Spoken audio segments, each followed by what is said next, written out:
नमस्कार, आप देख रहे हैं बिस्तक। मैं हूं रजत देवगन। चकमा दे गया बाजार, सबने दिखाए रिकॉर्ड हाई लेवल्स के, लेकिन ऊपरी स्तरों पर बहुत जबरदस्त चपत लगी है। अच्छा, ये जो एकदम से मुहूर्त ट्रेडिंग सेशन वाले दिन अगले दिन गैप अप ओपन हुआ था ना, जिसमें 26,104 के लेवल देखने को मिले थे, वो लेवल्स तो रह गए बहुत दूर। और लगातार हम देख रहे हैं पिछले दो ट्रेडिंग सेशन से जो गोते पे गोते लगाए जा रहे हैं, कोई तेजी नहीं टिकाऊ हो रही मार्केट पे। Across the board profit booking दिखाई देती है, तो ऐसा क्या हो गया? खबरें तो पॉजिटिव आने वाली थी। बोला तो यही जा रहा था ना कि ट्रेड डील होने वाली है यूएस और इंडिया के बीच में अगले हफ्ते। एक बड़ी खबर आ सकती है, एशियान जो समिट है 26 और 28 अक्टूबर को, उसमें हो सकता है कि ट्रेड डील के ऊपर अनाउंसमेंट हो जाए। प्रधानमंत्री मोदी वहां जा नहीं रहे हैं, वर्चुअली अटेंड कर रहे हैं, डोनाल्ड ट्रंप से मुलाकात नहीं करेंगे। और देखते हैं डोनाल्ड ट्रंप के मन में क्या है, क्या होगा क्या नहीं होगा हमें नहीं पता, लेकिन प्रॉफिट बुकिंग तो भैया बाजार में हो गई। उसके बाद कुछ खबरें पॉजिटिव थी, कुछ खबरें नेगेटिव थी, उनका असर देखने को मिला, उन सबका विश्लेषण करेंगे अभी। पहले मार्केट में आपको बताऊं, आज फिर से गिफ्ट निफ्टी संकेत दे रहा था कि ऊपर जाने की प्रोबेबिलिटी ज्यादा है। बड़ी तेजी नहीं, लेकिन हाँ तेजी होगी। कहां होगी? पिछले सत्र में तो मुनाफा वसूली शुरू हो गई थी मार्केट में, तो आज वो और डेंट पड़ गया। ओपन हुए आप 25,935 के लेवल पे, छोटा सा गैप अप देखने को मिला था। 25,944 का आज के दिन का हाई भी था, लेकिन टिक नहीं पाए 15 मिनट भी। और उसके बाद फिर बाजार को हमने जो गोतों पे गोते लगाते देखा है। आज के दिन का लो है 25,718, क्लोजिंग आई है 25,795। लेटर हाफ में थोड़े से ऊपर उछल गए थे आप, लेकिन ये बिल्कुल भी बाजार का स्ट्रक्चर पॉजिटिव नहीं है। 96 पॉइंट्स की गिरावट देखने को मिली। पिछले सत्र में भी प्रॉफिट बुकिंग थी और आज के सत्र में भी हुई है। निफ्टी बैंक भी ऊपरी स्तरों पर टिक नहीं पा रहा है। 378 अंकों की गिरावट देखने को मिली है, 57,699 के लेवल पे हुआ है बंद। और सेंसेक्स 344 अंकों की गिरावट के साथ 84,211 के लेवल पे हुआ है बंद। वो तो ये हुआ कि आप बस ये 2 दिनों का ही प्रेशर देख रहे हो मार्केट में। क्या सोचा था और क्या हो गया? ऐसा लग रहा था कि 26,000 के लेवल के ऊपर टिक जाएंगे, नहीं हो पा रहा है मार्केट से। अभी बड़ी तेजी के लिए नहीं है तैयार मार्केट। अब जो भी गैप अप होगा ट्रेड डील पे, जो होगा हमको बारीकियां देखनी है, ट्रेड डील अगर होती भी है तो। अच्छा, एडवांसेस निफ्टी के आज सिर्फ 16 चढ़े हैं, 34 गिर गए। और अगर एनएससी के आप कुल मिलाकर देखोगे तो आज चढ़ने वालों की संख्या है 1,235 और गिरने वालों की संख्या है 1,850। ऐसे में जो निफ्टी के सुपरस्टार्स रहे उसमें हिंडाल्को 4% चढ़ा है। आज एल्यूमिनियम से जुड़ी जो कंपनियां थी वहां पर अच्छी तेजी आई। फिर आईसीआईसी बैंक चढ़ गया 1%। पिछले कुछ दिनों में तो लगातार गिर रहा था। भारतीय एयरटेल 1% चढ़ गया। श्रीराम फाइनेंस और ओएनजीसी जैसे स्टॉक्स चढ़ गए करीब करीब 1%। लेकिन गिरने वालों में आपको सिप्ला नजर आएगा। खबर तो बहुत बढ़िया थी, इले लिली के साथ इन्होंने करार किया है भारत में एक दवा के डिस्ट्रीब्यूशन के लिए, लेकिन स्टॉक पे आज डेंट था 3.5% से ज्यादा। एचयूएल 3.25% गिर गया, कल आए थे इसके नतीजे। फिर मैक्स हेल्थ 2.25% नीचे चला गया। अल्ट्राटेक और अदानी पोर्ट्स भी टूट गए। एफएनओ गेनर्स में सम्मान कैपिटल का सम्मान बढ़ता ही चला जा रहा है। ये बहुत तेज चला है पिछले कुछ दिनों में स्टॉक, और आज के दिन के रिटर्न है 8% के। फिर हिंडाल्को निफ्टी का ही टॉप गेनर रहा, साथ साथ नेशनल एल्यूमिनियम भी चढ़ गया 3.5%। चोला फाइनेंस और कमिंस जैसे स्टॉक्स 2.5% से 3% ऊपर रहे। एफएनओ लूजर्स में सिप्ला निफ्टी का टॉप लूजर रहा। सुप्रीम इंडस्ट्री 3.5% गिर गया। एचयूएल 3.25% नीचे। एमसीएक्स और मैक्स हेल्थ जैसे स्टॉक्स में भी 2.25% से 3.25% की गिरावट देखने को मिली।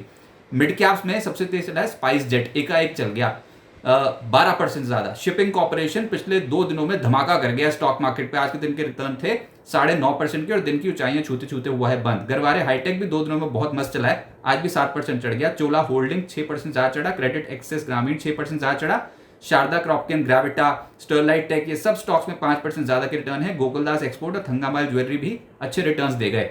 लेकिन जो बाजार गिरा है तो मिड कैप्स भी सरेंडर कर रहे हैं, जिसमें आज रैलेस 4% नीचे, जिंदल सौ भी 4.25% नीचे, सीएट, केपीआर मिल, एक्यूटास, सिटी यूनियन बैंक, ये सब स्टॉक्स 3% से 3.5% नीचे चले गए। चढ़ने वालों में आज मेटल्स ताकतवर दिखाई दे रहे थे। वैसे भी मेटल इंडेक्स में जब जब नीचे गए हैं स्टॉक्स तब खरीदारी ज्यादा हुई है। और अभी जो धूम मचा रहे थे आज उसमें था हिंडाल्को, हिंद कॉपर और नाल्को 3.25% से 4% ऊपर। वेदांता और हिंजिंग भी 1.5% से 2.25% ऊपर आ गए। कुछ एनर्जी स्टॉक्स में भी खरीदारी हुई, जिसमें जीवीटीएनडी 3% ऊपर, थर्मेक्स, सीईएससी 2% से 2.5% ऊपर, अदानी पावर, पेट्रोनेट और ओएनजीसी जैसे स्टॉक्स 1% से 1.5% ऊपर। फाइनेंशियल्स में बैंड बच गया आज Kotak bank, axis bank, HDFC bank का। ये 1.25% से 1.5% नीचे बंद हुए हैं। लेकिन जो चढ़े उसमें चोला फाइनेंस 4.25% ऊपर, आईसीआईसी बैंक और श्रीराम फाइनेंस हरे निशान की क्लोजिंग दे गए। सरकारी बैंक में across the board profit booking देखने को मिली है, तो जो जितना तेज चल रहा था वहां पर प्रॉफिट बुकिंग हुई है। UCO bank, IOB, bank of India, PNB, bank of Maharashtra, SBI सब में लाल निशान की क्लोजिंग है। 1% से 2.25% नीचे बंद हुए हैं। ऐसे ही फार्मा में भी लाल निशान ज्यादा देखने को मिला। सिप्ला, मैक्स हेल्थ 2% से 3.5% नीचे आ गए। अपोलो हॉस्पिटल, ग्लेनमार्क जैसे जो कंपनी इनके स्टॉक 1.5% टूट गए।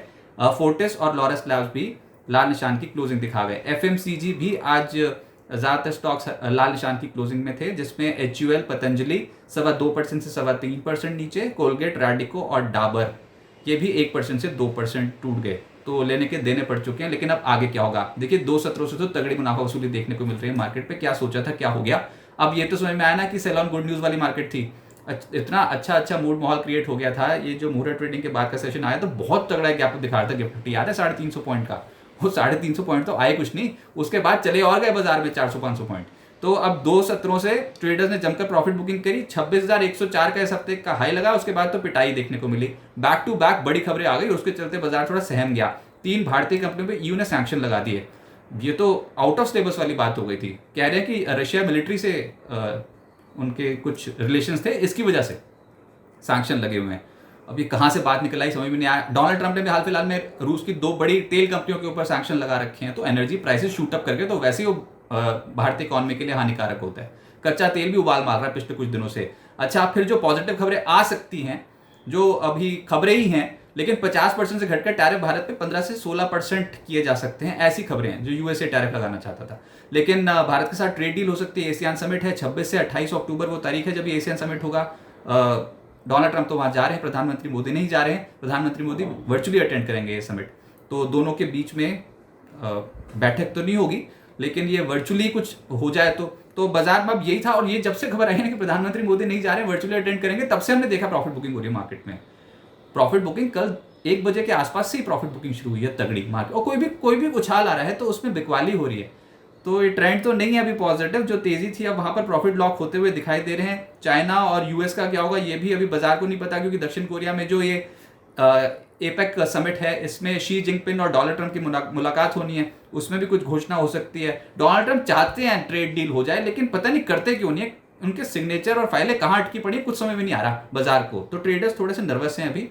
28 और 29 अक्टूबर को एफओएमसी की बैठक भी है। देखो बड़ी बड़ी खबरें हैं, बैक टू बैक ट्रिगर्स हैं मार्केट के। एफओएमसी क्या डिसीजन लेता है, यूएस फेड क्या ब्याज दरों में कटौती करेगा नहीं करेगा इस बार, ये एक और प्रश्न चिन्ह। यूएस के सीपीआई महंगाई दर के आंकड़े जो आज आए उसका एक इम्पैक्ट पड़ेगा। और 28 अक्टूबर को भारत में आईपी के आंकड़े आने सितंबर महीने के। अगले हफ्ते अक्टूबर सीरीज की एफएनओ एक्सपायरी है। 30 अक्टूबर को यूएस और ईयू के Q3 जीडीपी आंकड़े आने हैं। बैक टू बैक इतने सारे ट्रिगर, आप इसमें बाजार को चढ़ता देख सकते थे क्या? ट्रेडर्स सही उन्होंने किया, ऊपरी स्वरूप अगर प्रॉफिट बुकिंग कर ली तो। और ये जब अच्छी खबर आएगी तो प्रॉफिट बुकिंग के लिए यूज होगा। मार्केट की वैल्यूएशन स्ट्रेच नहीं रह सकती हैं। अभी तो Q2 रिजल्ट्स हमारे यहाँ पर ऑन हैं, बहुत सारी मिड कैप कंपनियों के आने हैं, लेकिन हमने इस हफ्ते देखा लार्ज कैप्स जो पिछले कुछ दिनों में लगातार उछल कूद मचा रहे थे, वहां पर थोड़ा थोड़ा प्रॉफिट लॉक हुआ है। 26,100 के लेवल के ऊपर जाएंगे, अगला ट्रेंड शुरू होगा, लेकिन तब तक ट्रेंड पकड़ने के लिए बाजार को समय लग जाएगा। 25,730, 25,600 ये सपोर्ट जोन है मार्केट के। आज फिर से ये जो सपोर्ट जोन जो सबसे लोएस्ट पॉइंट है वो 25,718 का ही है, तो हम 25,730 के आसपास फिर से जाएंगे तो वहां से सपोर्ट ले सकते हैं। और 25,600 उसके बाद अगला लेवल है। जो जिस ढंग से बंद हुए एनकरेजिंग तो नहीं है, लेकिन हो सकता है गैप अप हो जाए, बढ़िया ऊपर खुल जाओ, उसके बाद थोड़ा नीचे नीचे जाना शुरू करो, ऐसा भी तो हो सकता है ना। बहुत खुले मैदान में चौड़े होकर ऊपर भागना शुरू कर दो, ऐसा तो कोई एक्सपेक्टेशन नहीं है। कुछ अचंबा ही हो जाए तो वो बात अलग है, कोई बड़ी घोषणा हो जाए, डोनाल्ड ट्रंप कर दें, यूएस और इंडिया की ट्रेड डील हो जाए अचानक से और सब कुछ अच्छा दिखने लग जाए, तब तो मजा आ जाए। लेकिन अभी के लिए तो आप फंस गए ऊपर कहाँ फंस गए? 25,920, 26,000, 26,080, और अगर 26,100 के लेवल के ऊपर टिकोगे तभी बात बनेगी। तो बुल्स का टेस्ट है अभी, ये समझ लो आप। मार्केट थोड़ा इस हफ्ते गोची दे गया, तेजी दिख रही थी सिस्टम में, लेकिन वो तेजी लोअर एंड से बनी थी। 24,600 के लेवल से दौड़ते दौड़ते अब 26,100 के लेवल पर पहुंचे थे। तो इन लेवल्स पर टिकना वैसे भी बाजार के लिए थोड़ा मुश्किल था। थोड़ा कंसोलिडेशन होगा, थोड़ा रिट्रेस होगा मार्केट, फिर से एनर्जी आएगी, फिर से एकदम से तेजी देखने को मिलेगी। बट इन दैट पॉइंट अगर आप सिस्टमैटिकली इन्वेस्टमेंट कर रहे हो तो वो जारी रखना चाहिए, और अगर शॉर्ट टर्म कोई ब्लिप भी आ जाए, कोई गिरावट भी आ जाए, तब भी उसमें खरीदारी का मौका ढूंढना चाहिए। अभी बड़ी खबरों का इम्पैक्ट पड़ेगा, और हम जो सबसे बड़ी खबर अगले हफ्ते ट्रैक कर रहे हैं वो देखते हैं। भारत और यूएस की ट्रेड डील के ऊपर जो भी डेवलपमेंट्स होंगे आपको बिस्तक पे सबसे पहले नजर आएंगे, और उसके बाद टैरिफ रिलेटेड जो भी खबर आएगी उसका भी एक बहुत बड़ा असर स्टॉक मार्केट पे पड़ेगा।